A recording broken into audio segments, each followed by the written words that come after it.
Բարև ձեզ, Եվրոմեդիա 24-ի տաղավարում այսօր զրուցելու եմ Մայր Հայաստան շարժման առաջնորդ Անդրանիկ Թևանյանի հետ, բարև ձեզ պարոն Թևանյան։ Պարոն Թևանյան, մի քանի օր է դեռևս քննարկվում է Նոր-Նորքի թաղապետարանում տեղի ունեցածը Արթուր Չախոյանի նկատմամբ մարտով զբաղվում էր ըստ էության քաղաքի խնդիրները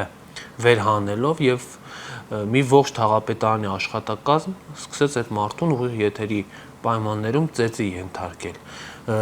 Սա ինչ դրսևորում է ձեզ եւ ինչ հետևանքներ պետք է ունենա։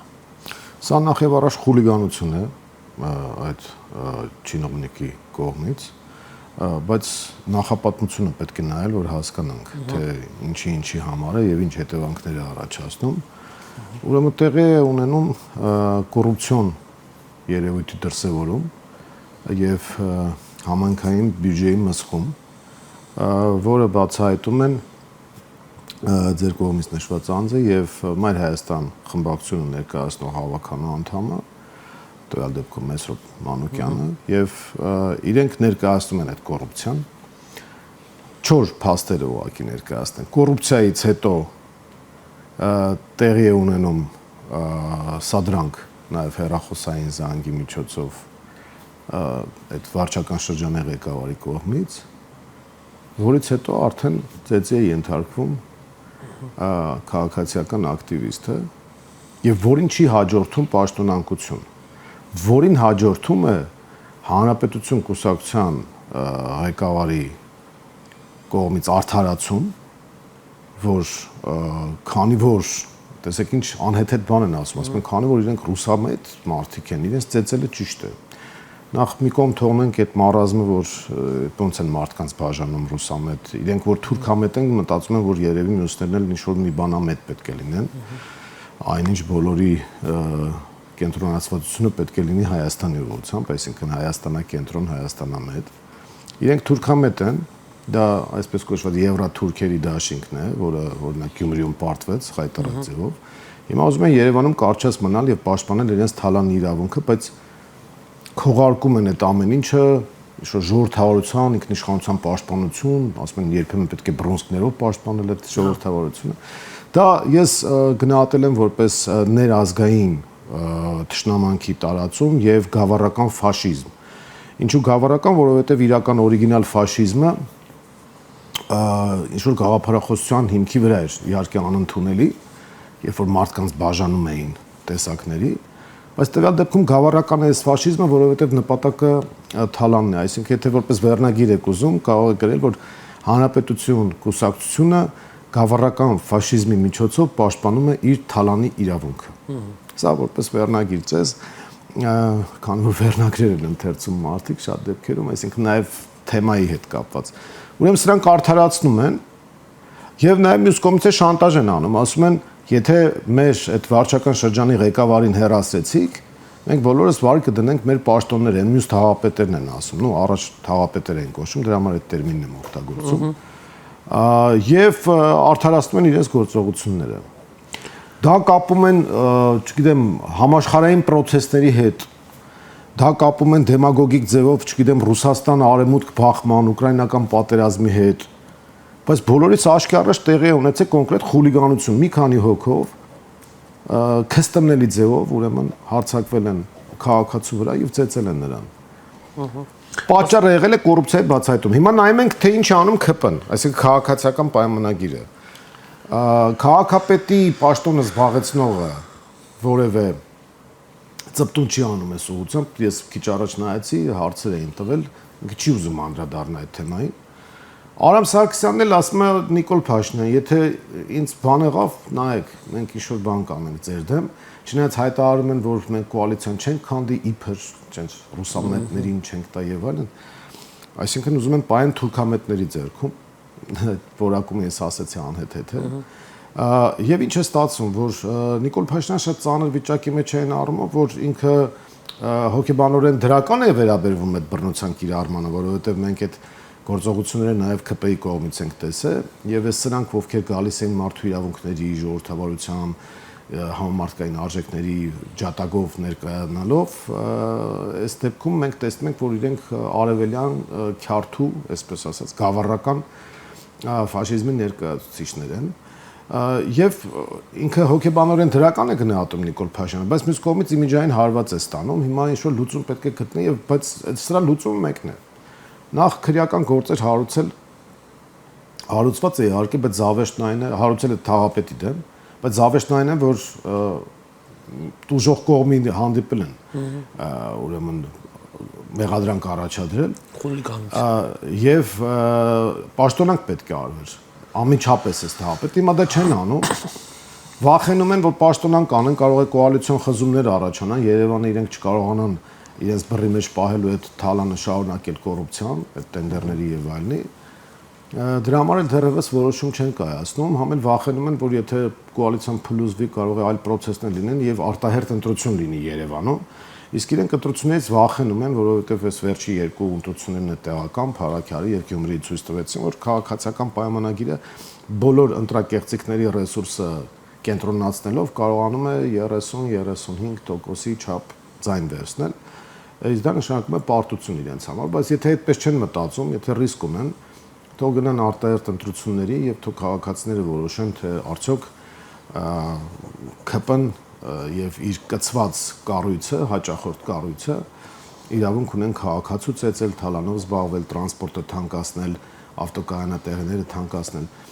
Մայր Հայաստանը այս ամեն ինչի դեմ պայքարում է եւ պայքարելու է։ Մեր պայքարի արդյունքում էր նաեւ որ տրանսպորտը սրանք լեկտեաբար ուզում են 300 դրամ սարքեին մեկ ուղևորափոխադրումը իջավ 150, իհարկե մենք դրա հետ էլ հաշտ չենք, մենք կարծում ենք որ առավելագույնը 100 դրամ պետք է լինի, բայց իրենք գիտեն, որ այս ամեն ինչի պատասխանը ստանալու են, դրա համար էլ վախենում են արտահերթ ընտրություններից։ Ընդհանրապես Նիկոլ Փաշինյանը վախենում է ընտրություններից։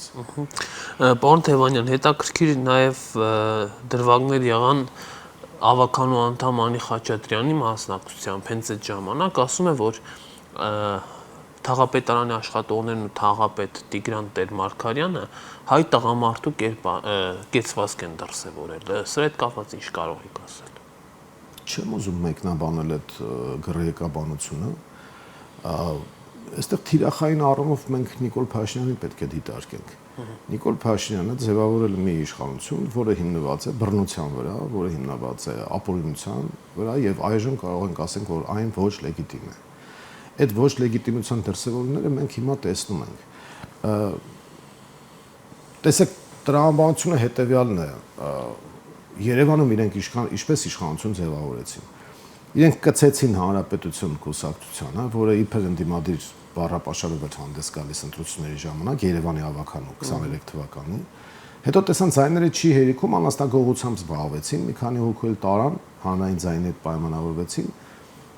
քվեարկեցին, որպեսզի Տիգրան Ավինյանը դառնա քաղաքապետ։ Իհարկե նա լիազորությունները ապօրինի է ստանձնել եւ այդ հաշվով մենք դատական հայցերի process-ների գործընթացների մեջ ենք ու դա շարունակվում է, որովհետեւ Տիգրան Ավինյանը լիազորությունները ստանձնել է օրենքի խախտմամբ։ Երթման արարողության ժամանակ, երբ որ ինքը ստանձնում է լիազորությունը, չի եղել քվորում, իսկ դա օրենքի պահանջ է։ Սա մի կետ։ Երկրորդ կետը, ուրեմն իրենք այս ամեն ինչը կարկատան ձևով հավաքեցին, որպեսզի կարողանան քաղաքը իրենց բռի մեջ պահել, մայրաքաղաքը, իսկ դա շատ կարևոր քաղաքական հարց է։ Մենք ընտրությունների ժամանակ էլ էինք ասում, որ եթե մենք Երևանում փոխում ենք իշխանություն, ապա համապետական մակարդակով փոփոխությունը դառնում է ժամանակի եւ տեխնիկայի հարց, կարճ ժամանակի, եւ իրենք շատ լավ հասկանում են այս ամեն ինչը։ Դրա համար կարճած են աթոռից։ Հիմա տեսեք Գյումրիում ինչ վայնասուն են դրել, երբ որ կորցրել են աթոռը, հիմա պատկերացրեք Երևանում կորցնեն։ Դա շղթայական ռեակցիայով հանգեցնելու է իշխանության թուլացմանը եւ իրենք հերթական կամ արտահերթ ընտրություններով պարտվելու են։ Իրենք այսպես թե այնպես պարտվելու են ընտրություններով, ուղղակի ժամանակ են ձգում, փորձում են հասկանալ ինչ անել եւ այստեղ կոալիցիայի տրամաբանությունն է ուզում աշխատի Նիկոլ Փաշինյանի մոտ, բայց Գյումրիի ընտրությունը ցույց տվեց, որ կոալիցիոն այդ ընկերը, հաճախորդը արդեն բանի պետք չէ, ժամկետ անց է, խոսքը այդ հանրապետություն կուսակցության մասին է, որը փաթեթավորվեց Եվրոդաշինք անվան տակ եւ Գյումրիում պարտվեց։ Այդ հաճախորդ այլևս չի աշխատում եւ իրենք գործընկեր, այսպես կոչված արեմտամետ, իսկ իրականում թուրքամետ գործընկեր չունեն արդեն, որը կարող է անցողիկ շեմ հաղթահարել եւ այս առումով բավական լուրջ մտահոգված են, իսկ հակառակ տիրույթում մենք տեսնում ենք գործընթացներ, որոնք կարող են հանգեցնել պարտության Նիկոլ Փաշինյանի համար։ Մայր Հայաստանը կոնկրետ հայտ է ներկայացնում քաղաքական լուրջ դերակատարում ստանձնելու եւ այն հանրության այն շերտը, որը պահանջում է նոր ուժ, որը ճիշտ է համարում, որ տեղի ունեցել փոփոխություն 2018 թվականին կամ անունը ինչպես ուզում եք դրեք հեղափոխություն եւ այլն, այսինքն մարդիկ պայքարել են ոչ թե նրա համար, որ Նիկոլ Փաշինյանը գա ու այս ամեն ինչը հանձնի երկիրը այդ կատաստրոֆայի առաջ կանգնեցրել, պայքարել են փոփոխության համար, արդարության համար, իրենց սոցիալական վիճակի բարելավման համար ու նաեւ չեն պատկերացրել, որ անվտանգային խնդիրներ կարող են առաջանալ։ Այսինքն հեղափոխությունը ճիշտ էր, Նիկոլը սխալ։ Մենք այդ բանաձևն ենք առաջ քաշում եւ գտնում ենք, որ մարդիկ, ովքեր փոփոխություն են պահանջել 2018 թվականին, իրենք ճիշտ են արել, բայց այլ հարց է, որ այս ապիկարները եկան եւ խայտարակ ձևով տապալեցին այդ ամեն ինչ, այդ սպասումները չարթարացրեցին ու բացի այդ հիմա արդեն ամբողջությամբ հանձնված են թուրք-ադրբեջանական տանդեմին եւ սպասարկում են նրանց օրակարգը, որովհետեւ Նիկոլ Փաշինյանը լուծում է իր անձնական անվտանգության խնդիրը եւ այդ խնդրի լուծումը ինքը տեսնում է թուրքական աջակցության միջոցով, դրա համար էլ բավարարում են նրանց բոլոր նախապայմանները, պահանջները, ցանկությունները։ Սա է այսօրվա իշխանության մոտեցումը, որին ի հակառակ մենք առաջարկում ենք այլընտրանքային տարբերակ վերականգնելու հայ-ռուսական հարաբերությունները, վերականգնելու Հայաստանի անվտանգության համակարգը, խորացնելու հարաբերությունները Իրանի հետ, նորմալ գործընկերային հարաբերություններ հաստատելու Եվրոմիության, Ամերիկայի Միացյալ Նահանգների հետ, Արևմուտքի հետ, այսինքն Նիկոլենք ինչ են անում, ասում են, որպեսզի մենք Արևմուտքի հետ լավ լինենք, իբր թե իրենք էլ Արևմուտքի հետ լավ եղողներն են, իրական Թուրքիայի հետ են լավ։ Մենք պետք է փչացնենք հարաբերությունները Ռուսաստանի հետ։ Ըստ էության այդ քաղաքականությունն են վարում։ Մենք ասում ենք ոչ, մենք ունենք ռազմավարական դաշնակցային հարաբերություններ, պետք է ունենանք ավելի ճիշտ, հիմա փլուզվել է այդ ամեն ինչը, պետք է ունենանք Ռուսաստանի հետ, պետք է խորացնենք հարաբերությունները Իրանի հետ, պետք է շատ նորմալ տնտեսական կոոպերացիա ապահովել Վրաստանի հետ, պետք է զարգացնել կապերը Ֆրանսիայի հետ, Եվրոմիության հետ, Միացյալ Նահանգների հետ, բայց այդ ամեն ինչը ոչ թե կոնֆլիկտի կենտրոն դառնալու գնով, այլ շահերի համադրման։ Ռուսաստանի հետ հարաբերությունները չի նշանակում վատ հարաբերություն Արևմուտքի հետ։ Արևմուտքի հետ լավ հարաբերությունը չի նշանակում ի հաշիվ եւ ի վնաս հայ-ռուսական հարաբերությունը եւ իդեմ։ Այն ինչ որ անում է Վրաստանը, օրինակ։ Այն ինչ որ դրթում էին անել Վրաստանի իշխանությունները եւ նրանք չարեցին։ Նիկոլ Փաշինյանն էլ այդ նույնը ասում, այն որ Էստոնիայում հենց դա էր ասում։ Ինքը ասել է մի կողմ թողած, ինքը անում է ճիշտ հակառակ բանը։ Անում է ճիշտ հակառակ բանը, որովհետեւ Ադրբեջանի պահանջով սահմանադրություն է ուզում փոխել, Թուրքիայի պահանջով փաստացի ցեղասպանության հարցը ուրանում է եւ դուրս է բերում արտաքին քաղաքական օրակարգից այդ ճանաչման հարցից, ճանաչում դա նշանակում է Թուրքիայի կողմից նախ եւ առաջ ճանաչում։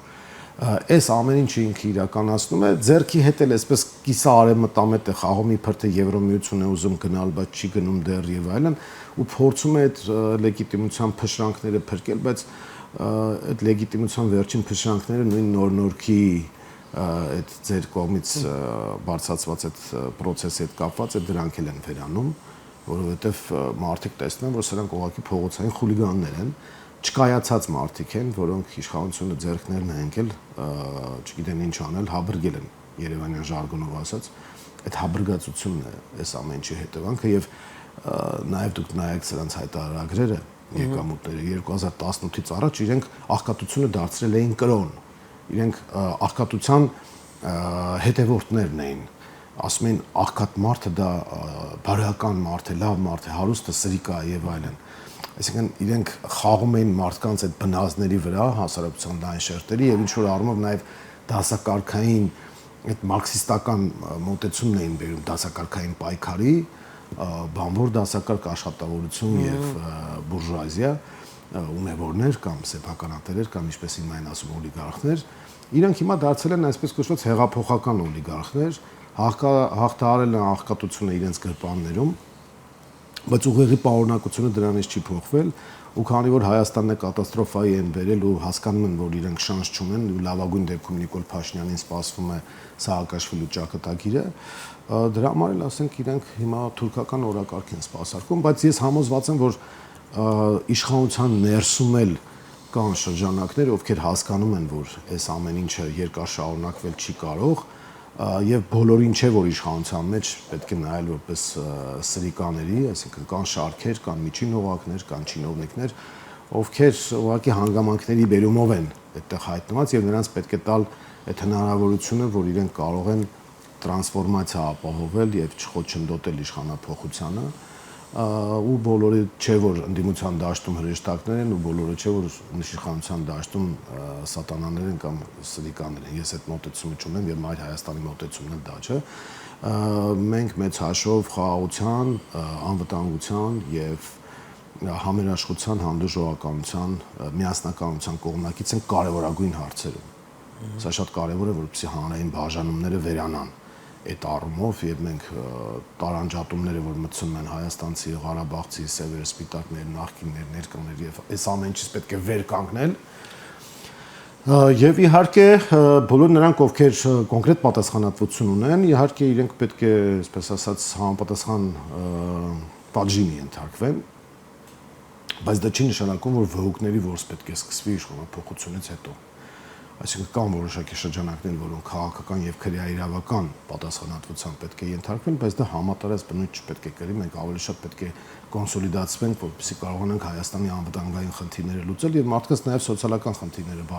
բարելավել, բարեկեցիկ կյանք ապահովել մեր քաղաքացիների համար։ Պարոն Թևանյան, երեկվանից քննարկվում է Հայաստան դաշինքի հայտարարությունը կապված իմպիչմենտի գործընթացի հետ, գիտեք, որ հասարակական գործիչներ կան, ովքեր դիմել են ազգային ժողովի պատգամավորներին եւ ասում են, որ պետք է սկսվի իմպիչմենտի գործընթաց։ Դուք ինչպես եք վերաբերում Հայաստան դաշինքի հայտարարությանը, ովքեր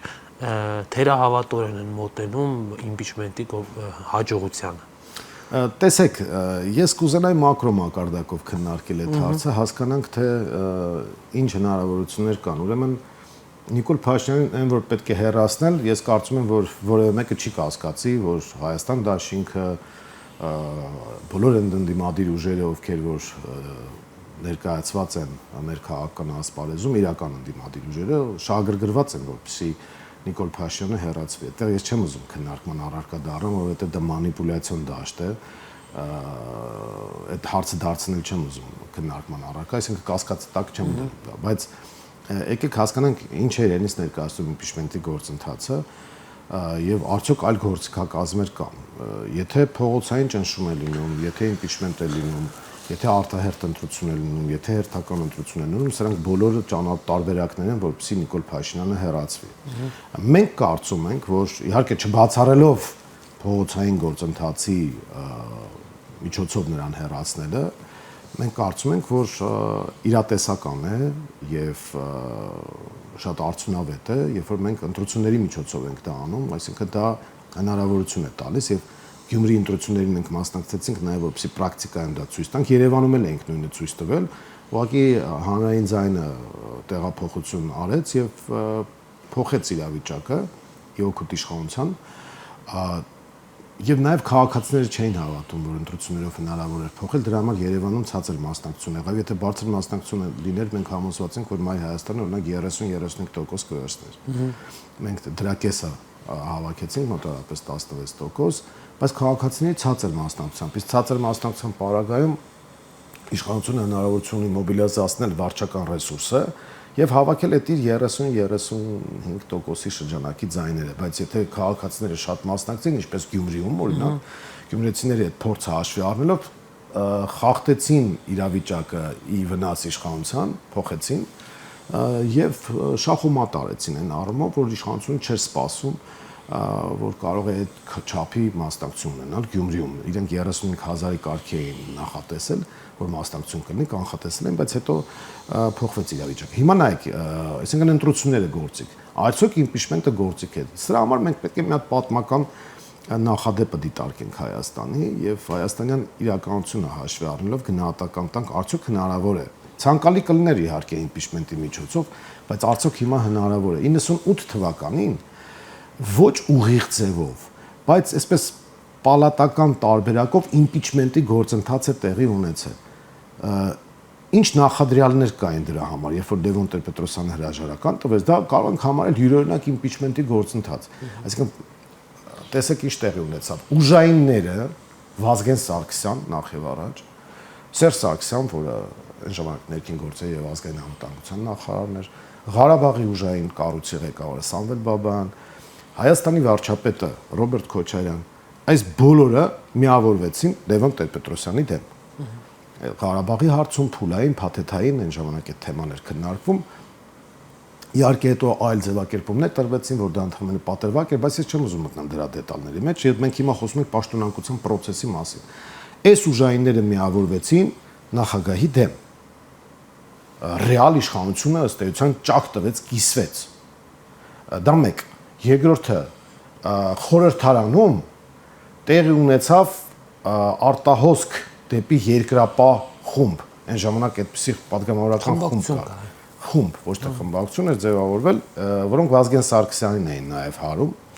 Իդեպ Արամ Սարգսյանը, այսպես շեղվելով ասեմ, խայտարակ ձևով վարկաբեկում է Վազգեն Սարգսյանին։ Վազգեն Սարգսյանը հակասական կերպար եղել իհարկե եւ խիստ բացասական կողմերով եւ խիստ դրական կողմերով, բայց Արամ Սարգսյանը կոմերցիայի առարկա է սարքել իր եղբորը առանց ամանչելու։ Ինքը իր մասնագիտությունն է դարձրել Վազգեն Սարգսյանի եղբայր լինելը։ Դա աշխատանքային process է դարձել իր մոտ։ Սա որպես շեղում։ Հիմա նայեք, վերադառնալով խորհրդարանում տեղի ունեցավ ուժերի վերաբաշխում, ուժայինները դուրս եկան նախագահի դեմ եւ Լևոն Տեր-Պետրոսյանին այլ բան չէր մնում նաև իր գաղափարներից եւ սկզբունքներից եւ տեսակից ելնելով, քան հրաժարական տալ, այսինքն նախագահին պարտադրվեց impeachment ուժերի հարաբերակցության փոփոխության պարագայում։ Հիմա եկեք մենք նայենք այսօր հայաստանյան իրավիճակը ինչպիսին է։ Կա արդյոք իշխանության ներսում Վազգեն Սարգսյան, ու Սամվել Բաբայան կամ Սերժ Սարգսյան, այն ժամանակվա ուժայինները։ Ոչ, դրանք դեռ կամակատարներ են, կամ էլ ասենք ստվերային ինչ-որ ձևով կարող են ինչ-որ ծրագրեր ունենալ, ինչ-որ բաներ մտմտալ, չգիտեմ, բայց դա հրապարակային չի երևում եւ այդ հեղինակություն ունեցող ուժայինը չի երևում։ Ասենք հաշտած Սուրեն Պապիկյանը մեղմ ասած Վազգեն Սարգսյան չի։ Ասենք եթե պաշտպանության նախարարներին ենք համատում։ Ուժայինները ըստ էության կամ ջարդված են, ասենք երբ որ տարբեր չինովնիկների են այսպես բաժանում իրենց կառույցները, տարբեր չինովնիկների միջև, ուժայինները մի խոսքով նախ այդ հեղինակությունը չկա եւ իրենք չեն տրոհված, իրենք Նիկոլ Փաշինյանի դեմ չեն, իրենք ընդհակառակը կարճած են Նիկոլ Փաշինյանից, որովհետեւ մտածում են, որ եթե ինքը փոխվի, իրենք էլ կփոխվեն։ Կարող է ուժայինները իրենց հոգու խորքում մտածում են, որ այսպես շարունակել չի լինի, ընդհանրենք ազգային անվտանգությանը սպառնալիքներ կան եւ այլն, այս ամեն ինչը հասկանում եմ, բայց այդ դեմքը չի երևում, որ ինքը դուրս է գալու եւ կոնսոլիդացնելու է իր դեմ։ Հիշում եք մի ժամանակ Վանեցյանի հետ կապված, երբ որ ԱԱԾ-ի ղեկավար էր, խոսում էին, որ Վանեցյանը կարող է դեմ լինել, բան եւ այլն, եւ process-ները ցույց տվեցին, որ ինքը դուրս եկավ, չէ՞։ Այսինքն այն ժամանակ օրինակ իր վարկանիշը կարող է թույլ տալ, բայց Նիկոլ Փաշինյանի վարկանիշն էլ էր այդ ժամանակ բարձր։ Երբ որ Վանեցյանը դուրս եկավ։ Հասկանում եք, դեռ պատերազմ չէր եղել, այսպես կոչված հեղափոխական էյֆորիան դեռևս պահպանված էր եւ այդ ցնցումները չէին հանգեցնի իշխանափոխության։ Ասենք էլի ԱԱԾ ղեկավար է եղել, որը Նիկոլ Փաշինյանի դեմ է եղել, Միքայել Համբարձումյանի մասին է խոսքը եւ բայց ինքն էլ չէր կարող կոնսոլիդացնել դեռևս, որովհետեւ այդ բալանսը չկար քաղաքական եւ ուժային։ Բայց իրենք դեմ էին, մենք տեսնում ենք եւ իրանք ուղղակի դուրս եկան համակարգից, այսինքն չշարունակեցին իր հետ, բայց այսպես ասած հեղաշրջման process ներքին պալատական տեղի չունեցավ։ Հիմա այդ համակարգը չկա։ ՔՊԱ-կանները, որոնք իրենց բնորոշել են որպես ուսապարկեր, ամեն մեկին մտցրել են մի հատ այնպիսի կոմպրոմատային դաշտ, որ իրենք սսկված նստած են եւ հասկանում են, որ առանց Նիկոլ Փաշինյանի ես մի բանաձև ունեմ, ասում եմ իրենք Նիկոլ Փաշինյանի կողքը ոչինչ են,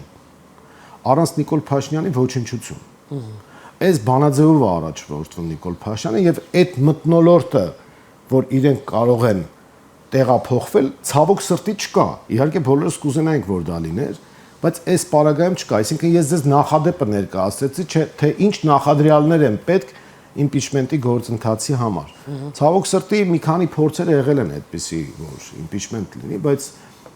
քանի դեռ իշխանության ներսում այդ ճաքերը մեծ չեն, քանի դեռ քաղաքացիական պայմանագիր խմբակցության ներսում չկա այդ այսպես կոչված պերեբեժչիկության մթնոլորտը, ես մի քիչ դժվար եմ պատկերացնում, իհարկե կցանկանայի, որ դա լինի, այս առումով ես կարծում եմ, որ այդուհանդերձ չբացառելով ոչ impeachment-ի հնարավորությունը, ոչ այս պահին իհարկե դրա նախադրյալը չեմ տեսնում, բայց ամեն դեպքում չբացառելով, որ X պահի կարող է դա լինել, չբացառելով փողոցային գործընթացի արկայությունը, ճնշումների եւ այլնի, ես այդուհանդերձ տեսնում եմ, որ մենք հնարավորություն ունենք ընտրական գործընթացի միջոցով հասնել փոփոխության եւ Նիկոլ Փաշինյանը հենց դրանից է վախենում ի դեպ ասեմ։ Իրենք սարսափած են ընտրական գործընթացները։ Դուք չեք պատկերացնում ինչ կարգի ուրեմն ապօրինություններ, վարչական ռեսուրս եւ ընտրակեղծիքներ են կիրառվել Գյումրիում, որին իշխանական պաշտոնական տեսք են տվել։ Այսինքն պաշտոնյաների մակարդակով է ընտրակաշառքը եղել։ Դա կլինի խոստում, դա կլինի կոնկրետ գործողություն, դա կլինի կոնկրետ օգնության տրամադրում, որը իրականացվել է իշխանության կողմից, իրենք դա որպես գործիք կիրառել են եւ այդ մաքսիմալ թվերը, որ հավաքել են, այդ թվից մոտարապես 10,000-ը հանեք, որ դա վարչական ռեսուրսի եւ ընտրակեղծիքի միջոցով է եղել եւ իրանք հենց դրանից էլ վախենում են։ Հիմա այդ փորձը Փարաքյարին է,